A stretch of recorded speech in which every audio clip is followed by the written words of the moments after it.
Hello and welcome to episode number 2 of Just Shillin'. I am your host, Shawn Hoffman, and right across from me, across the pond, is my good buddy Andy Bell. How are you doing, buddy?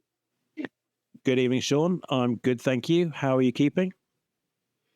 I'm doing all right. I'm doing all right. It's been an up and down week, but we're here. That's awesome. It's already making the day and the week better. Just getting to hang out and chat about the stuff that we enjoy. Yeah, for sure, for sure. I know you and I covered it very quickly before we started recording, but yeah, this week's been extra super tough for me. We're going through quite reorg at work, quite the restructure, um, having to, or potentially having to say goodbye to some very, very good friends that I've made over 15 years, and it's tough. It's tough. It's never nice. It's never pretty. And for someone as sentimental as myself, I find it quite hard. But so this week has been particularly tough for me, and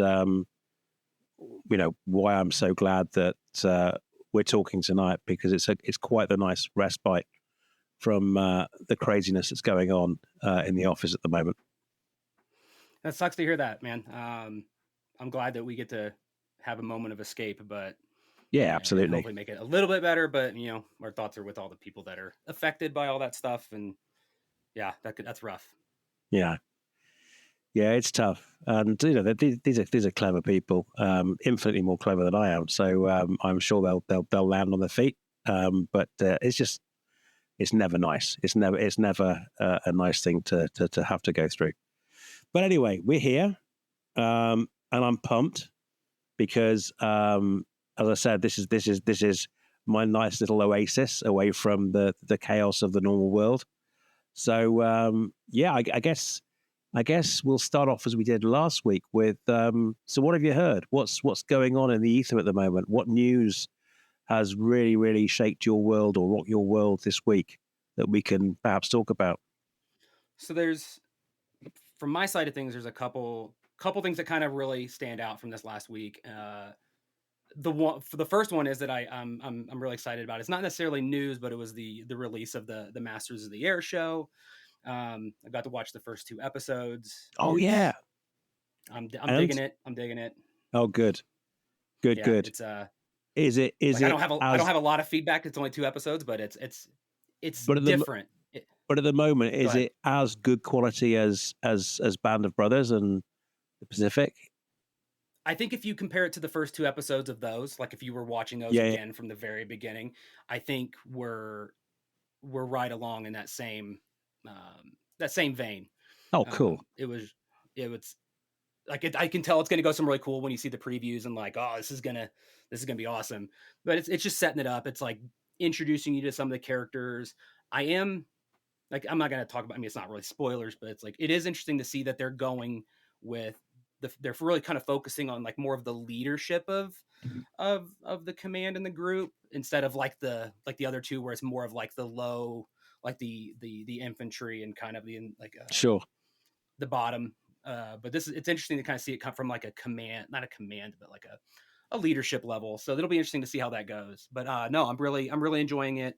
I'm hoping that we can. I wish they would just release them all at once so I could just waste a Saturday and just get through all of them. But it's kind of cool to have that thing to look forward to weekly.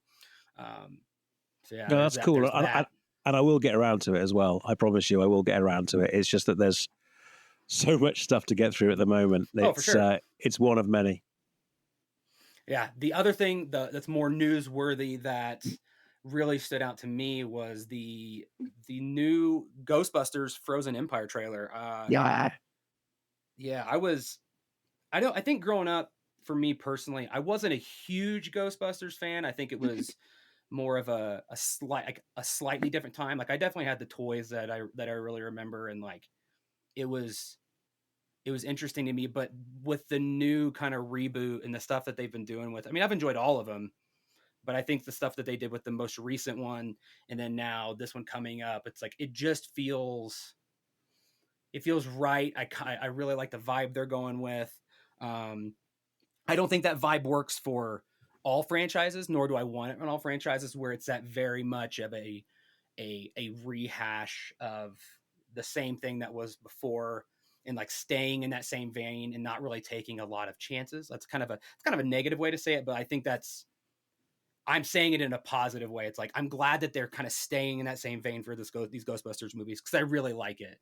Um, I Sure. don't want them to do that for other franchises, but no, this new the new trailer I think looks really fun, and I'm excited for it. I'm excited for the movie to come out. Yeah, I mean, the original releases were epic in their own right. You know, they were fantastic, and we didn't get the continuation. It ended at Ghostbusters 2 for many many years, and having it back, obviously you get the nostalgia feels from the original cast being there, but you inject the kids into the whole thing as well, and they are such good actors. Especially Egon's granddaughter. I can't remember her name in Yeah, the last one, but they're a really good bunch of kids that kind of bring a certain amount of enthusiasm and freshness to it. But yeah, it's the same old tropes. It's ghostbusting. I mean, it's ghostbusting. My understanding is that this is more akin to the cartoons, the story. hmm It's. I don't know if you remember the original. Was it the real Ghostbusters? The original cartoon back in the late 80s. yeah. But That's what I remember watching specifically. Yeah, yeah, and my understanding is that they're getting away from Zool, they're getting away from some of um, the heavier stuff that kind of happened in the original films, and they're looking to kind of if this thing has got legs going forward, they have to do one of two things. Obviously, at some point, they need to think what they're going to do with the original cast because let's face it, they can't be around forever. And if this is hmm a franchise that will continue on into the future, and I hope it does because it really is like low risk. I mean, it's not. How can I put it? It's not a franchise that it's the end of the world if they go down a particular road that some fans like and some fans don't, and will create schisms within the fandom. I don't think it's that kind of franchise anyway. I think it's having a laugh, quite frankly. yeah, And again, we say it a lot on this pod, but it's not taking itself too seriously. So yeah, no, I'm looking forward to it, and the trailer looks really good. It looks really really good. yeah. I So think the villain looks like something that's either like a mixture. It's like a mixture of something from like a Zack Snyder film and like yeah, stop motiony almost. So I'm interested yeah, to see what they do with that. But I like what you said there, how it doesn't like take itself too seriously. Like I kind of think about it myself. It's like I don't really care what the canon is. I think yeah, it's just fun. And to your point of like, what are they going to do with the older cast? I think maybe there's an expectation on my part where I'm hoping this is the film where there's more of that handoff. yeah, Like I could say, like if I zoom out a little bit, I could say, they probably really want to wait till the kids are old enough where they can kind of be independent yeah, in that world. And so like you can't have a bunch of 13-year-old kids fighting ghosts like for a whole city. It's like they don't have like the means to do so in a lot of ways. So it's like okay, and I imagine these kids are getting a little bit older, the actors, um, and so for now it's like sure. okay, they're getting older. So then if they did a third one, then they're adults now and they're kind of running it on their own. So hopefully this is more of the handoff. If not, I don't really care. It just looks fun, and as long as I go in and am entertained for an hour and a half to hopefully not 3 hours, um, then it's a Exactly. win in my book. It's one of those things that you can just go in, switch your brain off, and eat a stack load of popcorn and soda and drink a load of soda and not have to worry about what the consequences are or whether it's canon or all of the kind of nonsense that perhaps other franchises might get tied up in. It's a So no. another so on oh go Sorry, ahead. go on. No. I was going to No, go say ahead. All you, man. it really is that simple. It's going to be a popcorn flick, and I'm going to have a blast watching it. So I'm all in. On that same note, I know we briefly discussed it the other day, like through messaging and stuff, but I did just finish Monarch Legacy of Monsters too. And so I think that's in that same realm for me. When I first started it, I thought it was going to be more like hands off, popcorny. Like, so I was doing stuff on my computer while I was watching it, Yeah, and I think about the second or third episode, it's like, okay, I think I gotta like focus a little bit more. Like I needed, and it wasn't just the subtitles, but it's also like, wait, what is happening? yeah, By the end of it, I was like, that okay, that was really cool. Like it's low risk. As long as you go with the right expectations. Like I went in thinking, I'm like, what are they gonna do? How'd they make an Apple TV show with yeah. Godzilla? And as long as you're not expecting kaiju fights every fifth scene, then I think you're Yeah, and and you like like that kind of story. yeah, exactly. And like you, I'm not necessarily a massive kaiju aficionado or indeed a fan. I do enjoy the Godzilla and the Kong films for what they are. There are friends that you and I have that are hugely into it, invested in that whole kind of franchise. But I just enjoy them for what they are. But you're Yeah. right; it's not one of those. Monarch is smarter than I gave it credit for, or going into watching it in the first place. Like you, there are two things you need to be aware of. The first being is they jump around in time um, during each episode, and it's very difficult to catch up and to understand. At what point are we talking about the 40s, 50s, and 60s? At what point are we in the noughties and what's going on here? And they do that a heck of a lot. And I find myself, if I didn't concentrate on what was going on at any one time, I would lose my way very quickly and have to rewind. And then secondly, obviously an awful lot of it, there's awful lot of Easter eggs in there that go all the way back to the original Gareth Edwards film Mhm. around G-Day and the folk that were around during those and subsequent films as well. There's a heck of a lot there that all ties together.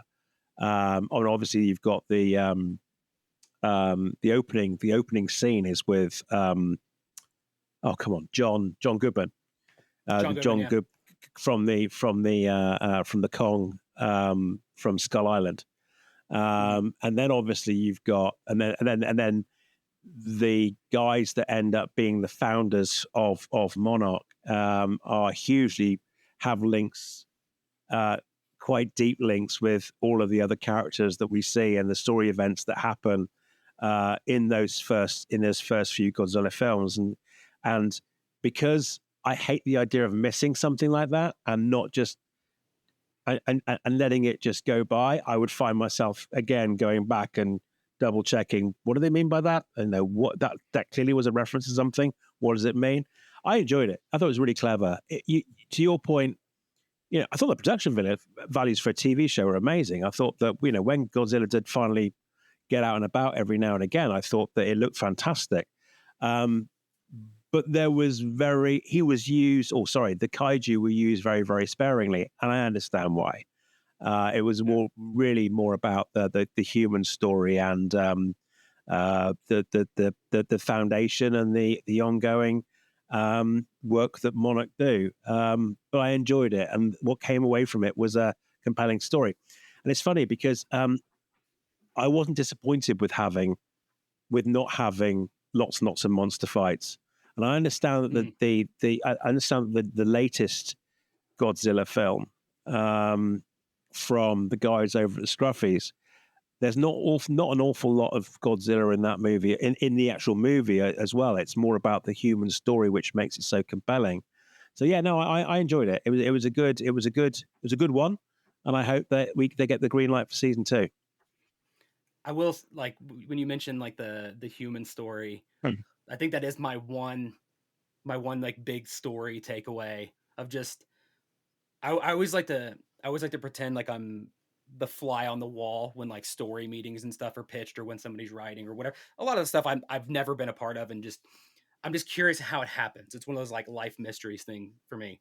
And then so for that, the thing that really stands out about Monarch is like, in case somebody see it, I won't like super spoil it, but like there's a dynamic story point that has to deal with kind of the main characters and some family stuff of like how it's all connected, like how they're all connected, and like, and it's an absolutely brutal story Mm. point that Well, halfway through the show I'm like, why was that needed? And like, but it just makes it so much more. It gives it so much like more weight in a way that's unique. It's not there for shock value. It's not there for that. But and I think I know what it you, is brutal though. I think I know what you're talking about, and it hasn't yet been explained, has it? No, it hasn't. Like my assumption was that it's never going to be explained. It's just, you know, mistakes happen, Right. kind of thing. Um, Okay. but it's interesting. I mean, if they do a season two, I'm hoping they'll dive into kind of the key character in that equation. But maybe they will, maybe they won't, because they never really talked. They never really got into talking about them, No. like what their motives were fully. Sure. You got it more near the end, but that's probably the most intriguing part. I'm like, because you talked about the writing and how it was so much smarter, and like that's kind of the vibe I got. I went in thinking, I'm like, this is going to be like Pacific Rim when I first started watching. I'm like, Yeah. I'm Yeah. just going to Yeah. watch things beat the piss out of each other, and it's going to Yeah. be Yeah. Yeah. awesome. But then it's like by second, third episode, I'm like, well, wait a minute, like there's actually like relationships and stuff I need to Yeah. keep track of, and there's the time jumps, which for people who haven't seen it and want to watch it, you're not supposed to get it. It's not supposed to make sense. And you flesh it out over time. So be patient with that and don't try to like figure it out, because that's the point. But with how intentional everything else was in that show, like I feel like that I just keep calling it brutal because it's like, man, to just like to have a shocking element that like that strong, like there has Mm. to be a reason for it Mm. that was not fully explained. But that one just sits with me. I'm like, that is, for it not being a key plot point, like critical to some arc and whatever. It's like, man, that's bold and pretty wild to be able to do. I just it sticks with me a lot. Of like, man, that's the thing I really want to know. It's like, why did that happen? Like who? But yeah, that was crazy. It was a good show. I enjoyed. I'm not like buying Monarch merch or anything like that. I'm not that into it, but it was a fun 4 days of time when I binged it and was like, when season two comes out, I'm gonna be really into that. Awesome. Awesome. Any other news you picked up this week, or anything else you watched this week that was noteworthy in the mind of Shawn Hoffman? I finished it right before that because I think the podcast has motivated me to watch stuff more and like kind of stay up on it. But I did finish Echo, and that was really good. We can I don't I really enjoyed that. It was different than I expected, and kind of goes back to the points Can we we talked put about. that? Well, let's put a pin Yeah. in that until I finish it, because Oh, okay, you hadn't finished it. yeah, I haven't finished it yet, Mm. but I'm Ooh, okay. hearing really good things from an awful lot of people that were kind of, I wouldn't say burnt out from the Marvel content on Disney Plus, but they certainly didn't expect this, and I'm Yeah, that's hearing my really feedback good as well. things, really good things. Yeah, yeah. It's not in game, so don't like. And I think that's the positive part of it. Like I will Well, we not talked spoil about this, anything. didn't we? We talked about this Yeah. in our dummy or episode 0. We talked about the idea of how do you sustain the excitement of permanently ramping expectations and excitement when with the next great thing, which you can't because it diminishes the original Avengers moment somewhat if you just keep it going to be bigger and better and better every time. So they're kind of resetting themselves, and I'm all for that. I've got time. I'm not going anywhere. So no, it's good. It's good, and smart TV. Um, from what I'm hearing, it's a very considered. That's the word I was thinking of. Yeah. It's a very considered production, which I think is great. And I think that's a common thread in the stuff that we've been talking about. Very Mm, considered character stories, and not like about a single character, but like a character development and like yeah, the interpersonal relationships between individuals, and like really leaning on that as story notes instead of it being I'm I'm gonna pick on Aquaman. It's like, I'm Aquaman. Here's my powers. This is what I do, and let me go fight the evil Aquaman. It's like it's more story driven, more character development, more Yeah, fleshed out. that's good Yeah, stuff. It's good stuff. really good stuff. So, what about you? Are there any other big news that you've come across this week?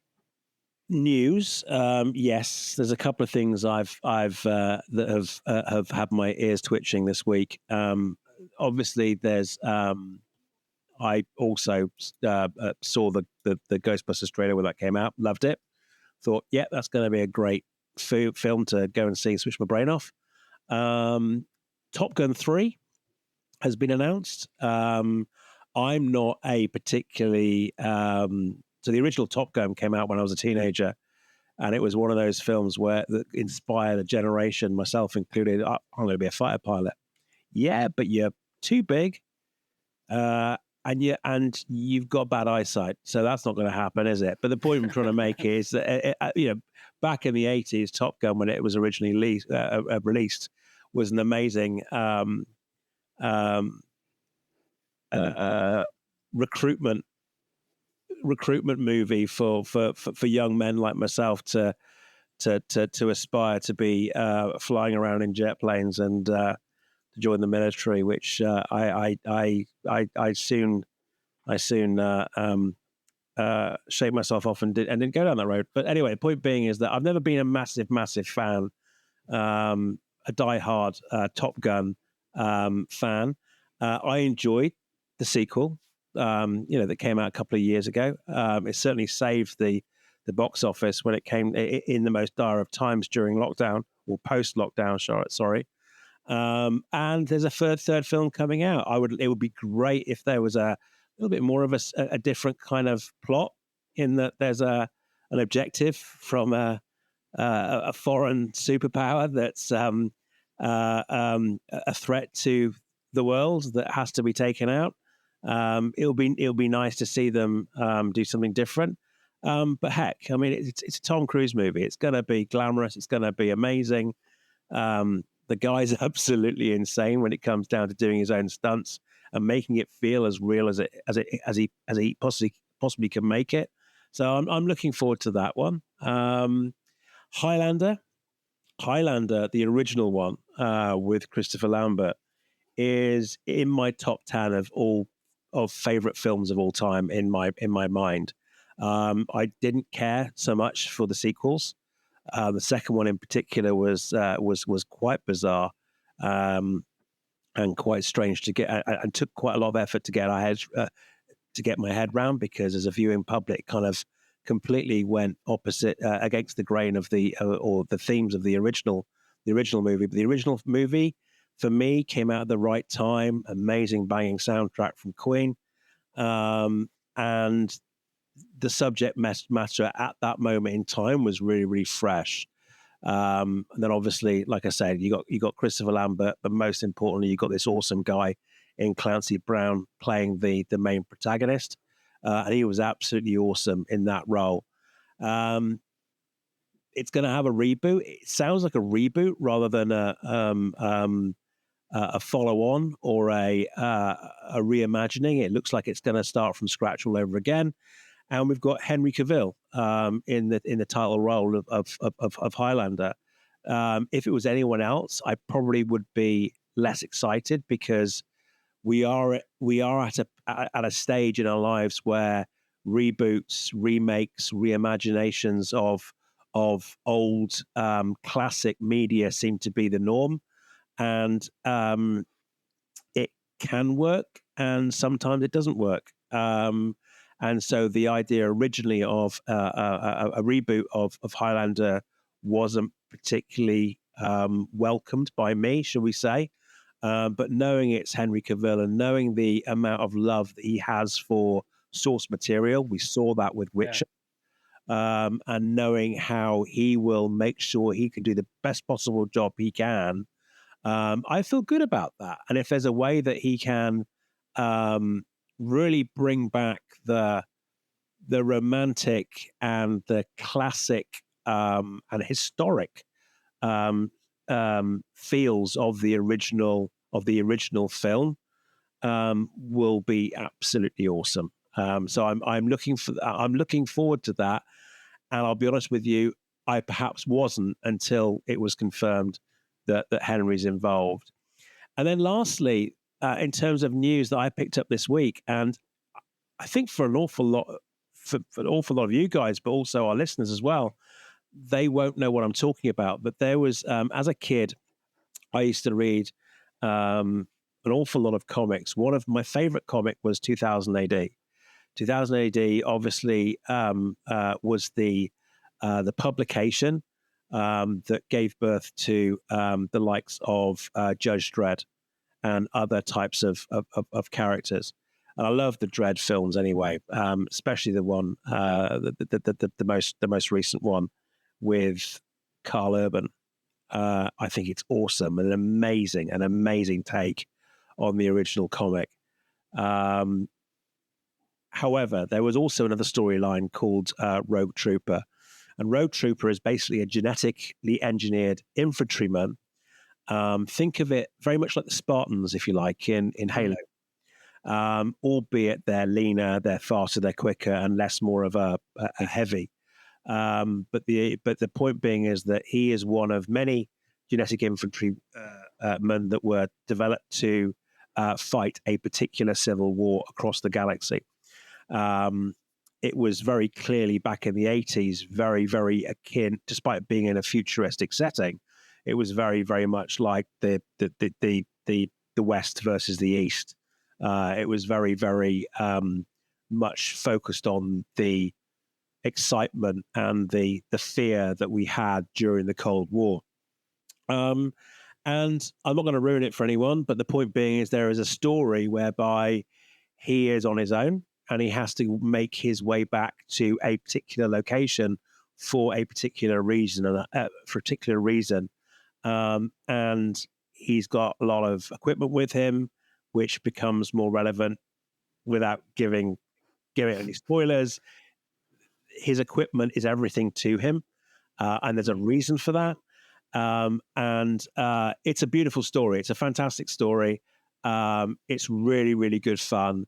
And I'm really looking forward to it turning into, I believe it's a film. I could be wrong. It's going to be animated. I did a little reading on it. I didn't read too deep into the Sorry, I story forgot that stuff, but part. Yeah, I forgot that yeah, part. But is it an animated film or is it an animated series? I believe it's a film, and I All right, know, okay. Because I or hope I it's don't got know legs. actually. I mean, my own. I mean, I should have done my research before I opened my mouth. But the point being is that it's a really, really good story. I forgot. Yes, I forgot to say that it's animated, which for me is fantastic because it's one of those stories that will. There's so much world building that they can do whatever they want through animation a lot easier than perhaps they could do in real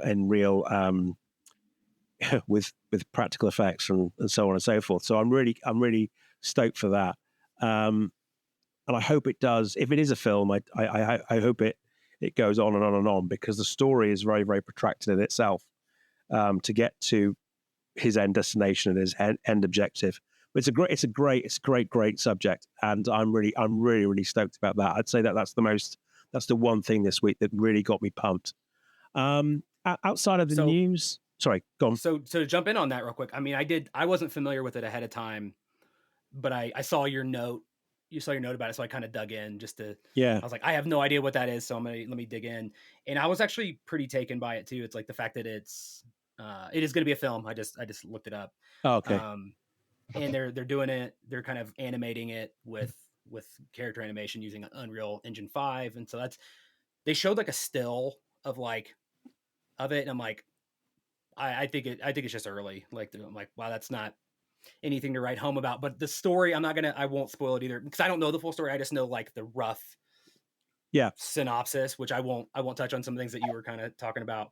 But one thing has me excited is the stuff you didn't talk about. But I'm hoping that they bring in, like, it has a lot of potential to really talk about like the mental and emotional aspects of that story, and I'm hoping they touch on it. I think that's just from what I do know about it, I'm like, this could be really, really cool, really compelling, a really deep and meaningful story. And now, I mean, my hopes are pretty high, even though I've never read the And comic and stuff. But it some of stood it out. may, yeah, it will, and it was a superb comic series, and some of it may, and some of the tropes in it may actually feel quite familiar to those folk that enjoy animation like the Bad Batch or Clone Wars, for example, because these genetic infantrymen are actually they are created to fight, so it's very Mhm. similar to what we saw in we've seen out of Lucasfilm, albeit this was, this is the original. This goes back to the late 70s and 80s. So definitely looking forward to that. I think I told you what I'm watching. I'm sorry, I'm still carrying on with For All Mankind. I'm loving it. I'm absolutely loving For All Mankind. It's a real. It's really smart in that, as I said, I think I said to you that the original synopsis is that what if Russia landed on the moon before the US, and they're now progressing from the 70s to the 80s, and shall we say that space is becoming the next political and military um, uh, objective, especially the moon.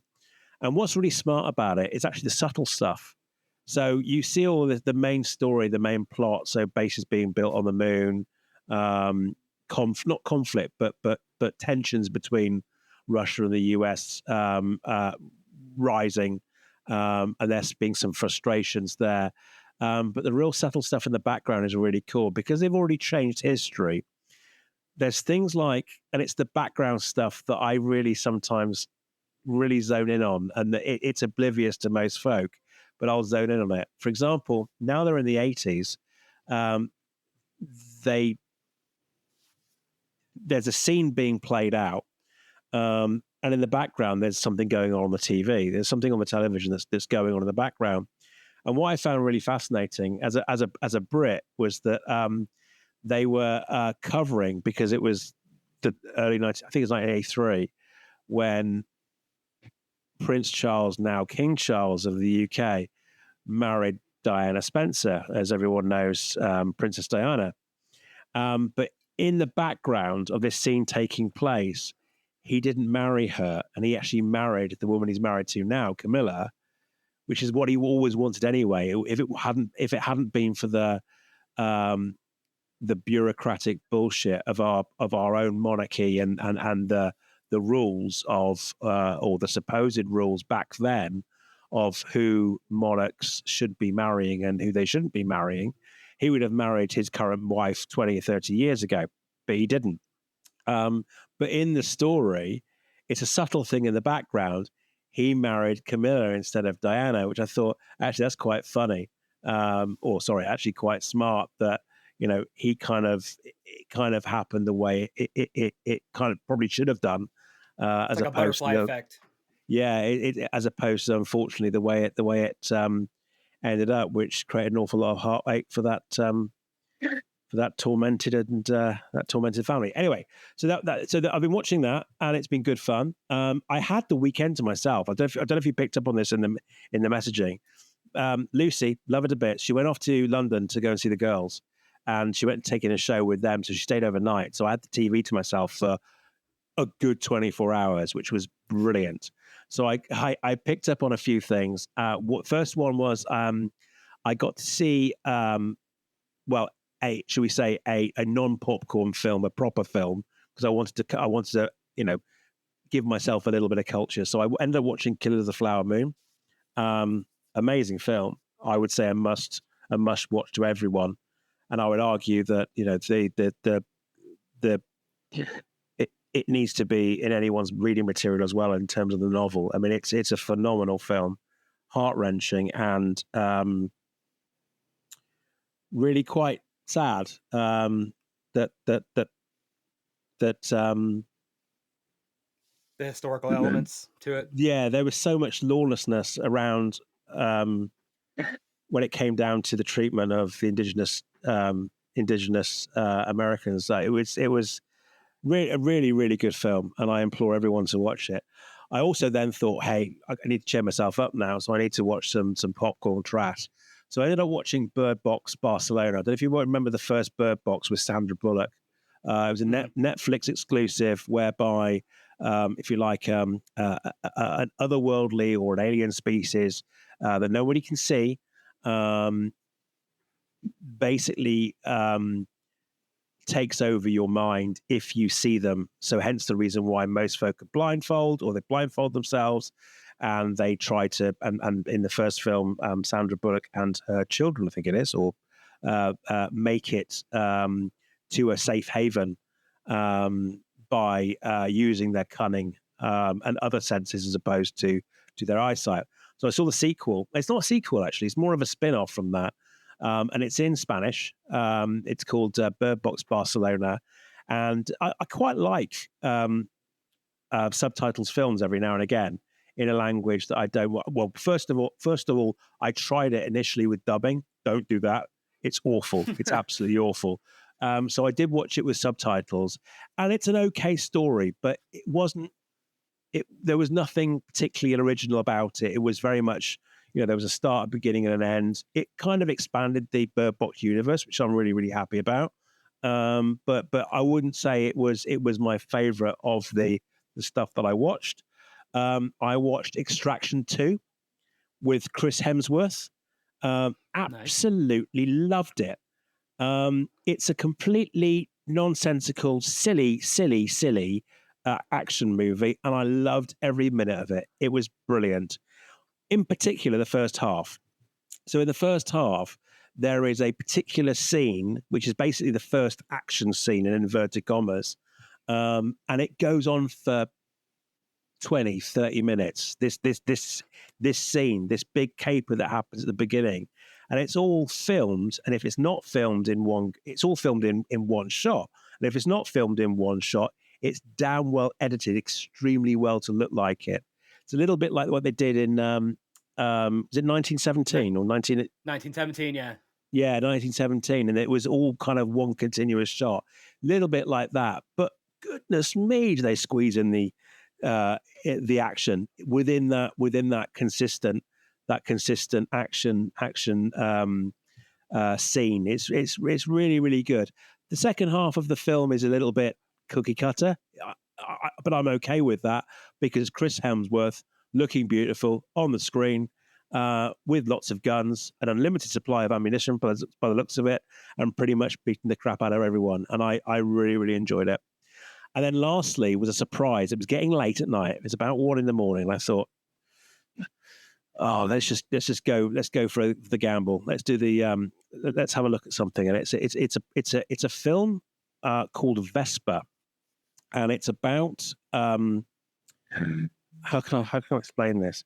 It's about it's a very dystopian film, and it's about a young lady that's looking after her very sick father, and she is a botanist. She's an amazingly clever girl that knows all about plants and fungi and the rest of it. And the idea, and she's basically living in squalor, and the surrounding villages are all in squalor as well. And they basically are servitude to, because it's a dystopian environment. They're dystopia. They're servitude to these big citadels, which is where obviously the middle and upper class live, and they kind of work for them and trade with them. And it's a beautiful story. It's a slow burn, but I found it fascinating. It's a very cheaply made film. Mhm. It's done on a shoestring. But I don't know if you ever saw Prospect, the film Prospect with Pedro Pascal. Um, Yes. Yes, I did it, see that. it it's kind of that kind of budget value, if you know what I mean. But because Yeah. of that, there's such a dependence on the acting and the character development and the story, and less the special effects and the wow factors. And I have to say, I really, really enjoyed it. I thought if Is it going to rock the world as a film? No, it's not. Is it the best film I've ever seen? Of course, it's not. But it's just a nice story. It's a really, really nice story, and has some nice emotional beats all the way through it. That I think someone like yourself would enjoy. It's really chilled. It's a good film. So that was that's what I've been watching. The other thing that I did watch, and you started me off on this, unfortunately, or fortunately, sorry. Remember we talked last week about Disney Imagineering. Well, I did. I do remember that. I've gone down a rabbit hole with Disney Imagineering, and I haven't started the actual series itself on Disney Plus, but I'm watching an awful lot of the YouTube videos from the Imagineering team, and there was one video in particular around these 3 droids that they're building, these real droids that they're building for Disney parks. They're building for Galaxy's Edge that I found endearing. And what I loved about it, if you don't mind me sharing with our listeners, when I sent you the clip, you said, "Yeah, I've already seen this." And funny enough, I call these guys Huey, Dewey, and Louie, and which I thought, no, I thought that was fantastic. The reason why I thought it's fantastic, there's a film called Silent Running, back from the 70s, where there are three mechanic droids. You know, you might call them astromechs, but they're 3 mechanics that are maintaining this ship with the very, very last rainforest, and keeping it protected because the Earth's in shit. And they're called Huey, Dewey, and Louie. And so, for me, when you said that, I didn't respond to you, but it was exactly what I thought when I first saw these working droids that they're currently testing for Galaxy's Edge. But yeah, you sent me down a rabbit hole on YouTube on these Imagineering guys. They're so damn clever. It's it's crazy. I don't know if you had a chance to look at the second channel that I sent you, where it's the research. That's that's some heady stuff in there, but it's Yeah, pretty wild as well. I've spent way too much time mostly pretending like I know what they're talking about. Like I skipped the ones where they're talking over white papers, but they're like, I remember when I first started following it, it was right. I think it was right after like Frozen came out. Because they had a whole demonstration video on how they worked out the snow physics yeah, in Frozen. Like, oh, you have a snowball. Like, how should snow collapse and like behave? And like, it was, I don't know. I don't begin to understand it, but it's just interesting. They're like, no, that's not right. And I'm like, they look the same to me.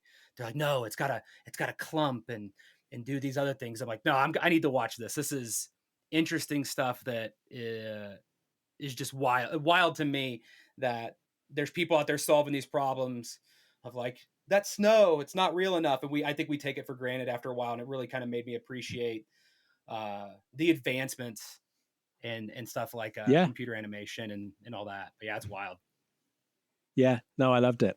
I'm loving all of that stuff. You've got me hooked, brother. You really have, which is good.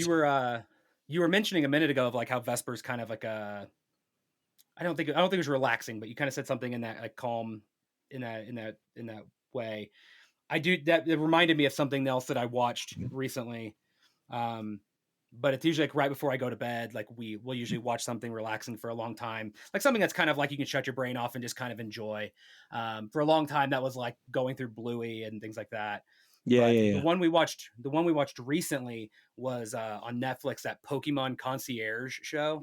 I don't know Oh if you've yeah, yeah, seen yeah, that yeah. or I haven't seen it we though. I haven't. we watched that, and like, I mean, I was at a pretty critical point in my life when I was introduced to Pokemon Blue and Red. Yeah, I should not have passed the 6th grade because I played that game so much, which was, it's a crazy story because my school was actually hit by a tornado oh the wow. fall of previous years. So I had to spend my 6th grade year in like these trailer classrooms. So we used to just like sit in the closet under all the coats and play Pokemon. And so it's like a weird contextual thing, but so like, I know Pokemon's like meaningful to me, but then we watch this show and it is what it looks like. It's just kind of this like cutesy, like almost like Wes Anderson style Pokemon show, like done with Right. kind of stop animation and stuff. But I kind of walked away. Like, I recommend it, but it's not like, hey, put it to the top of your list, because I don't know who it's for. I don't know who like the target audience is, because there was times Yeah, when I was watching him like I get I'm enjoying this, but like it doesn't feel like it's for adults, but it also doesn't feel like it's for kids. It just feels like it's like we made a thing and we thought it was kind of cool. And so here it is. But it's definitely interesting, and I'm curious to know if anybody else has that kind of takeaway of like it wasn't like it's very surface level. Um yeah, and cutesy and whatever, but it's like, man, they had to have cost a lot of money to make, and that's just kind of where I'm stuck with of like, why did they make that? Who did they make this for? Like, was that just like, hey, let's make a stop motion looking Pokemon show? And so I sit with that a lot, but it was fun. I enjoyed it. It wasn't life changing, but it was nice to watch an episode or two before going to bed and kind of shutting the switches off. yeah, So yeah, yeah. there was that. Yeah, but that's sometimes what you need. The last thing you Yeah. need when you're, I mean, for me anyway. But when when I've got to use my brain during the week enough as it is, sometimes I just want something that's relatively that gives me more of a brain massage rather than a brain workout. So I'm fine with that, and quite often I'll stick on old stuff. One of the things I'm rewatching at the moment is the old Battlestar Galactica, not the old Battlestar. Sorry, the reboot um, from the noughties, not the noughties. The The not yeah, as old yeah, Battlestar. they're not as old. Yeah, the reboot. You know, with uh, uh, those guys. But I'm rewatching that, and it's not because I want. It's because it's I wouldn't call it calming, but it's reassuringly familiar. I know what's coming up. I know I love the again. It's one of those cheap and cheerful guerrilla tactics of filmmaking that they use on the hand with the handy cam. Everything's a handy cam, even in outer space. I love it, and I can stick it on the background. And I can read at the same time, or I can fall asleep and not worry about what I've missed. I don't have to use my brain, and sometimes there's something quite cathartic about having content like that you haven't got to overthink, and just relax and let it and go with the flow. So yeah, I'm with you, buddy. I really am with you. Right, we've got to be careful on time here, my friend, because we need to move on to the next discussion, or this week's discussion, should we say? Which Yes. I think you and I agreed that we'd talk a little bit about collecting, because it was something we mentioned in our original draft, or our original dummy run, episode 0, and we said we'd come back to it. So I've got three Yeah. questions for you. The first is, when did you start? What are the origins of your collecting? When did you start? And what did you start with? I think that is a very good place to start. And I'm sure, just to kind of touch on, I'm sure collecting is going to be a recurring topic, but this is a good segue and good entry into it. For me, collecting, I mean, collecting started when I was I think for all of us probably like a little kid, and specifically with Star Wars toys and things like that. Like I really enjoyed Teenage Mutant Ninja Turtles, but I wouldn't say I collected them until later in life when it kind of became like a more of the look back on your childhood stuff. But with collecting, it really kind of became it was really mostly Star Wars. Specifically, um, there was a line of old Star Wars toys. I'm not old, not as old Star Wars toys. The Star Wars action fleet vehicles, that was probably the first time that I felt like that need to collect something. Like there were other toy lines that I had where it's like, yeah, I like these and I'd like more, but the Star Wars action fleet vehicles, which were like they're kind of galoob micro machines, like little vehicles that were size of maybe a grapefruit or whatever. And it was that ignited my passion for one, Star Wars vehicles, and like in the detail and the things like that. But they just kind of released them and they were hard to come by, and that I think that was what ignited it. Well, Um, and I kind of sat on that for many, many, many years until I became an adult and had my own money and whatever. Um, and with like the advent of like eBay and things like that, I think that was kind of the first real trigger of like, hey, I wonder if they have any of those old toys that like I still think about to this day. And I was like there's like one specifically. I'm like, I had to make it. It was one of those ones where it's like, okay, you get one thing for your birthday or whatever it was, and you got to pick between two, and you pick the one, you make a pick, but that one you didn't pick lives with you forever. You're like, Yeah. what if?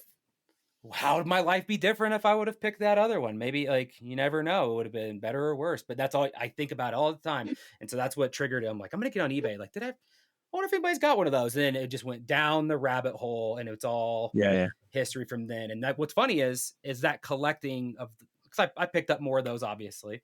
Um, that actually led me to, because they discontinued that line, and then I wanted them. It helped me realize that I actually just love the ships. And so I was like, man, I really wish they'd bring Action Fleet back, which is funny because now they have Micro Galaxy Squadrons, which is like a revamp of it, and awesome. They're crushing it. But it actually led I me was going to into say scale modeling. they're really good, aren't they? Really, Yeah, like they're awesome. exceptional. Yeah. They're irritatingly hard to get. Like they lean into that marketing of like, oh, here's all the normal ones, but then here's this one that we're like only making a handful of. So here you go, scalpers, sell it online for like $1,000 a pop. And I don't like that. I would just let me have them. Like, Yeah. I don't like the false sense of like the false scarcity stuff. Well, it's an But interest. It's an interesting scale as well, because I don't know if you saw this week. Again, I should have probably picked it up in the news part. But there are those three. I sent it to you guys a few days ago in the Discord. There's those three new Lego sets that are coming out. Is it the MIDI sets, which I think I thought of you first because I thought, goodness me, that looks pretty much identical. The almost identical scale to the Mission Fleet stuff that you get fired up about. So I think that I wouldn't be surprised if Lego has taken a look at that scale and certainly the popularity of that particular run, thinking, oh, I could do something here. Because of course they've done all the big yeah, stuff. They've done yeah, all the big stuff to everything can't there. be UCS. Yeah, you can't do UCS Exactly. scale for everything. Like we've Yeah. only got so much shelving space and coffee tables and wherever people are storing these. So I do think that those releases were interesting ships to pick for that. Yeah. Like yeah, it's very interesting. But the the collecting stuff eventually led me into like tabletop gaming because I had that Star Wars X-Wing miniatures game.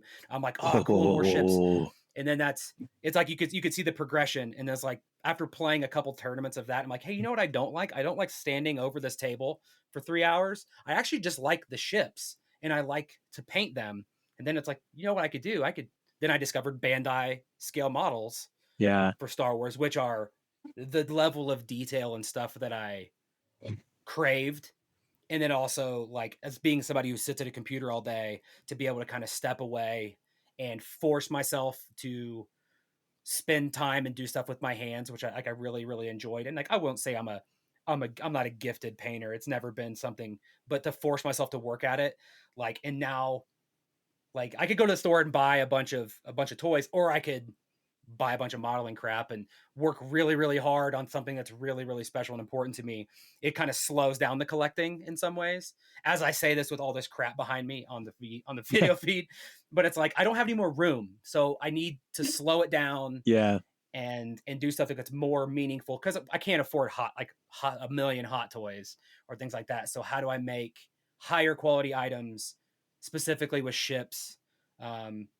Which is getting crazy with 3D printing now. It's getting really wild. There's some sellers out there who are selling some very nice, very highly detailed models that I have to like block on my router so I don't go to them or get their news, because it's very tempting to get like, oh, it's a 1/6 scale. Yeah. Like, There's a oof. guy that I follow, and I follow. He's actually part of our community, but very much on the periphery.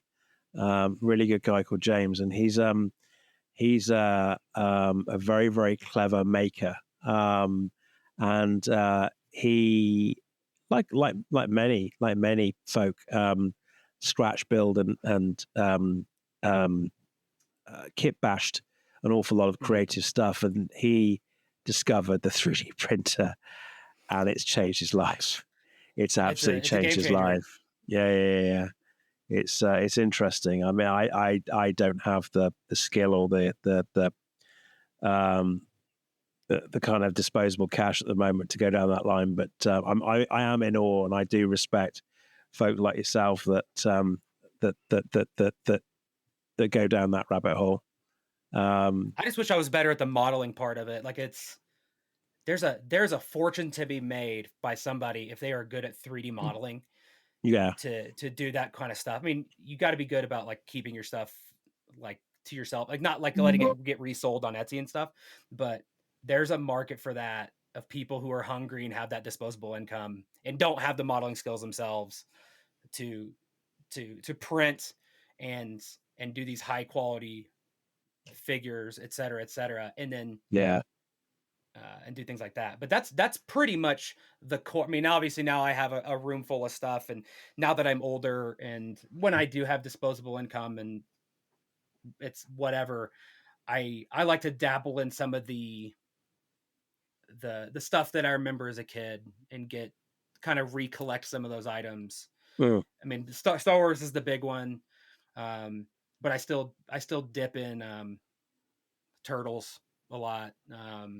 If I see something, there's just a lot of, but there's a lot of crap out there, so it's hard. And I think I don't have the patience or like the drive to really like go for it. Like look for the deal. It's like if something kind yeah, of plops in my lap, I'll go after it. Um, I also like the retro like the redos. So like I don't know if you can see this Voltron over here behind me. That's not old, but I remember playing with my brother's old like metal 900-pound metal Voltron toys, and it's like yeah, it lives better in your head than what it does in real life because you'll see it and it's like that's not as cool as I remember. But you know what is cool when they remake new ones like this that are a million times better.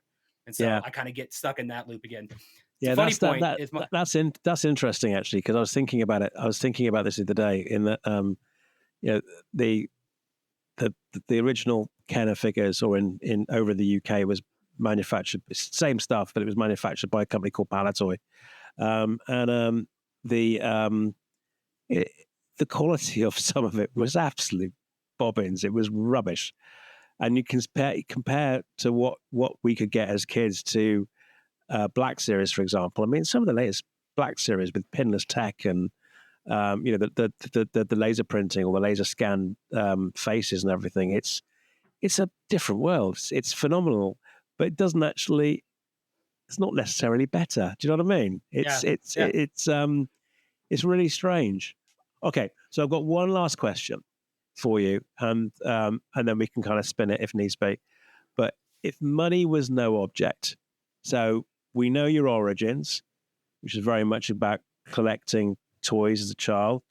You then moved into more hands-on, and your collecting has very much moved into really earning your collection because you're building it from scratch. And then lastly, if money was no object, is there anything out there that you've seen, including real props that you can get in an auction? But is there anything else you've seen at the moment that if money was no object, that would look amazing above your fireplace in Lake Tahoe or wherever in your office? there's so I kind of have a two-pronged answer to that of like since especially since money's no object. The easy one is I think there is like an innate desire in me to have some kind of real screen used prop. Like every time I go to Celebration, I go to like the prop store. Like there's always the auction booth that are like Yeah, 2 months we're about to sell this like decaying Yoda mask or whatever, like a screen used lightsaber hilt or whatever. Like I don't need it to be like a hero level screen use thing, but I think there is a desire to have something like tangible from one of the franchises that I love. Star Wars would be the best. I don't have a specific item in all honesty. I think it depends. Like I made a mistake of buying something from one of those auction sites a while like years ago, and now they send me like the huge booklets. They're like yeah, you bought one thing, here you go. And so I'll look through them every once in a while and be Mm. like, wow, that's cool. That's cool. But I don't really have anything like that. I'd love to do something like that. And I think on the other end of the spectrum is I would love to build or like the ultimate model. Like just the most ridiculous scale, but I think the money no object part is because one, they're usually very, very expensive, and especially at that scale. But it's the money no object comes into play with I want the space and the tools to do it properly. And the Like I time. want like and oh, and the yeah, yeah, that's a Yeah, I big mean, piece I, of it I too. mean, It's like I at the end of the day, the money no object piece is also making sure that you're comfortable enough that you can live while you're building this stuff. You know, yeah, it's having an income. I want that Adam Savage level workspace and just tools to be like, I'm gonna build uh, a 2 foot tall tie bomber and have the proper tools to do it Yeah, and not have to skimp or do whatever and just really make it perfect, like that holy grail of whatever that is. That would be the ultimate for me. Is just some ship model that is uh basically like the ones when the Mandalorian first came out and they're like, we built the Mandalorian ship. I don't know why I'm drawing a blank on it right now. And it's and we do it. We put it on the rig and all this stuff. It's like, yeah, I want to build that. I want to do it just like they're doing it, um, and not have it be something that's already pre-done. Like especially scratch build. Oh, yeah, just the time and the money to really do it right at the level and scale that they did back in the day. Um, but yeah, that's the dream. That's the dream right there. yeah. You just have to say to Madison, "I'm going to be gone for a couple of months. Make sure the cats are fed. Look after yourself. Shut the door. Emerge 2 months later. Look at this 2 foot, 2 foot screen accurate tie bomber. Fantastic." You make that sound so easy. Like it's like just say that. And it's like okay, okay. I I'm need you to keep coach me through it. I'm a little bit more my aspirations, if money was no object, is a little less a little bit more lazy than yourself. But I'll talk about that. Much like yourself, my collecting was very much as a kid based on Star Wars. Star Wars was the first thing I actually started collecting. So in terms of using my own money, so as a kid, my mum and dad I wouldn't say put me out to work, but they kind of encouraged us as kids to get jobs. So I had a paper round. I had a few jobs around the village that I grew up in, and as a result of that, I would treat myself every couple of weeks with a new figure. And I would say that the original the original Cat Kenner run or Palatoy run, really was the first thing that I collected with earnest that I'd paid for myself in many, many ways. And over Christmas, birthdays, I'd be lucky that my mum and dad would work their butts off and would be able to afford to get me a few of the vehicles, which unfortunately are probably in landfill these days. But it's one of those things. And then and there wasn't. I can't remember a time where there was something else that I collected as much of in earnest because um, before Star Wars, like most kids, my mum and dad, we're talking about the 70s, different time. My mum and dad, did what stereotypical 1970s parents did, and they bought me what we call an action man in the UK, which you guys would call a GI Joe, 12-inch, the Mm, 12-inch yeah. figure, uh, you know, based on the British Army, and it was a rough and tough type of action figure in those days that parents bought for their kids because that's what young boys like, isn't it? But I wouldn't say it was a collection because it was one of those things that was I remember that young having, but not really following up on myself in any way at all. So really, as I said, for me, Star Wars was the one thing that I really did collect, and I tried to collect them all. Stealing another brand's slogan, um, and um, and then that progressed into I would say certainly in my late teens and early 20s, I got heavily involved in collecting games, collecting video games. So Mm, it was the start of, if you like, uh, the console generations. You could see the next generation, and I was really into collecting. Especially, it was easier in those days because either on CD or on a cartridge, and I collected an awful lot of them going back over the years for a long time until it got to a point in the end where it's like, well, this is just taking up space. I'm actually doing anything with that. With this stuff, there's an awful lot. Don't get me wrong. There's an awful lot of friends within this community that I know, have all of their rigs out. They've still got their stuff and they're still playing those retro games. I was just collecting it for the sake of collecting it, and it was mm, sitting on shelves. So I thought, well, that's not particularly healthy anymore. And because of the time and the, should we say, the drought in Star Wars at the time, that really dropped off quite significantly. And then in recent years, as just before the acquisition and things like Black Series and well, I think I said on our first ep that I've been married now to Lucy for 30 years. She's always bought me the occasional daft thing, shall we say, uh, the Chewbacca mask, um, the plushies that I've got over here, all of the occasional piece of junk or furniture in my den, um, because she knows what I like. But I wouldn't consider that collecting. And then when the Black Series came out, I thought this is something else, and it blew my brain because you had the original, shall we say, rather basic at best, 3.75-inch figures when I was a kid. And then 10 years later, they obviously had the extremely muscular Power of the Force figures that came out, which are, in my mind, legendary.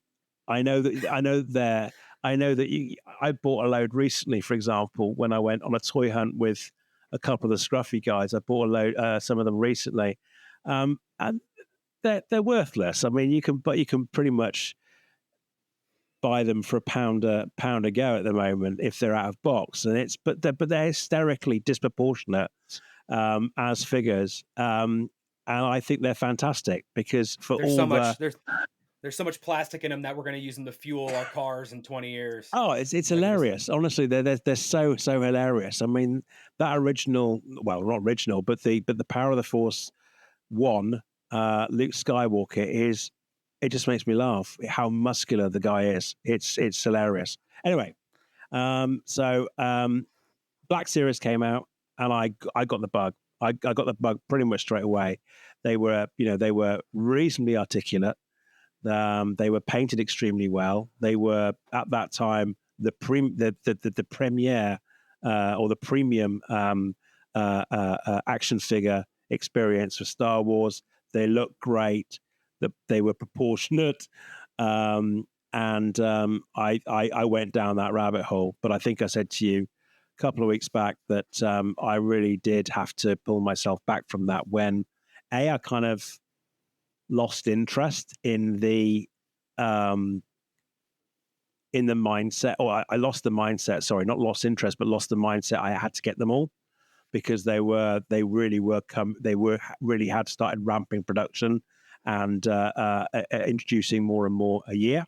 And then secondly, the bizarre distribution policy or process that Hasbro has been following for the last couple of years kind of turned me off a little bit in that I kind of want the product when the entertainment was fresh in my brain and out there, and so therefore I have given away an awful lot of my collection, and what I have left is really what I do collect, which is, as I said, Chewie's my guy. So I've got all anything to do with the Wookiees, mhm. and I won't go into too much of an explanation because I did it a few weeks back on the scruffy looking podcasters. But the occasional piece of Lego. I mean, I've managed to get my hands. I'm very lucky in that I've got the UCS Millennium Falcon, which was bought during lockdown, and it's something that I built with my daughters as well. So we were all stuck inside. They came home because they were also in lockdown where they were working, so they came home, and for 2 weeks or so we built that thing behind me. So it means an awful lot to me. I mean, in any other world, I wouldn't have been able to afford it, but the family holiday had obviously been cancelled that year. So I thought, I'm going to get a bit of Lego. And that's it. If money was no object, there are three things. And these are three things that I've thought about a lot, which is the reason why I wanted to ask you that question. There is a company in the States called Regal Robot, and they make the most amazing screen accurate collectibles. They're extortionately expensive because they are so damn good. And the first thing I would want, if money was no object, I would love a Tauntaun head. So they do a Tauntaun head almost like it's mounted on a shield that you could put on the wall, a little bit like in Jabba's palace. But I'd have that above my open fire at home, a Tauntaun head. Other people might have moose heads or I don't know, stuffed bears or whatever. I'd have a Tauntaun head.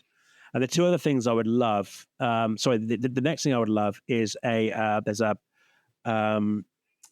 company called, forget it, I can't remember the name. I think it's called Dejeric Creations. I could be completely wrong. Anyway, the point being is they have manufactured a life-size gaming table from the Falcon, so the holochess table. I would love that. That's as awesome. Well. And then the last thing I want, which is the number one thing I would like, is a true to scale, accurate, fully working with flashing lights, Hannon carbonite to mount on the wall. They're the three things that I would want. If money was no object and I had perhaps another house to put it in that didn't offend my wife in any way whatsoever, it would be the Tauntaun head, or the stuffed Tauntaun head. It would be the holochess table, and it would be a true to life replica of Hannon carbonite.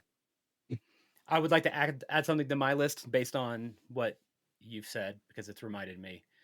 So, not to go into story time, but Madison and I met when we worked at Disney World, and we worked at Country Bear Jamboree, among other things. And inside of that ride or show, there are 3 animatronic heads mounted on the wall. One is a buffalo, one is a moose, and one is like a deer or an elk. And I want those 3 animatronic heads mounted on my wall, and then maybe once every couple days or hours, I want them to like come alive, move around, like look around, because they're mounted like their trophy heads, like that Tauntaun. Yeah. But they'll blink and they talk in the show. But I don't want them to talk. I just want them to like blink and like look around and then just stop and then don't move for like 3 days. There we go. Shoot for the moon. Yeah. Well, that's the point of that part of the question. It's it would be awesome. It would be absolutely awesome. Okay, so listen, that's one of the many subjects that you and I have got on our list that we're going to cover over both this week and the coming weeks. So I think we did a pretty good job there, my friend. I think so too.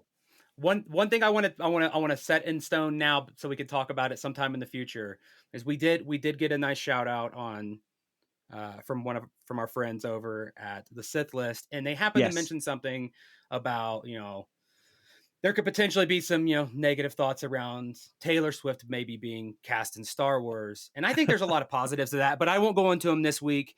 I'll let people stew on it.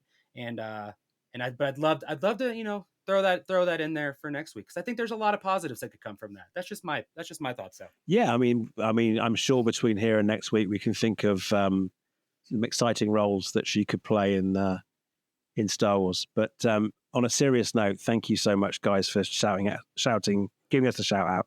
It really is It really is appreciated, and we love you a great deal. Seconded. Okay, my friend.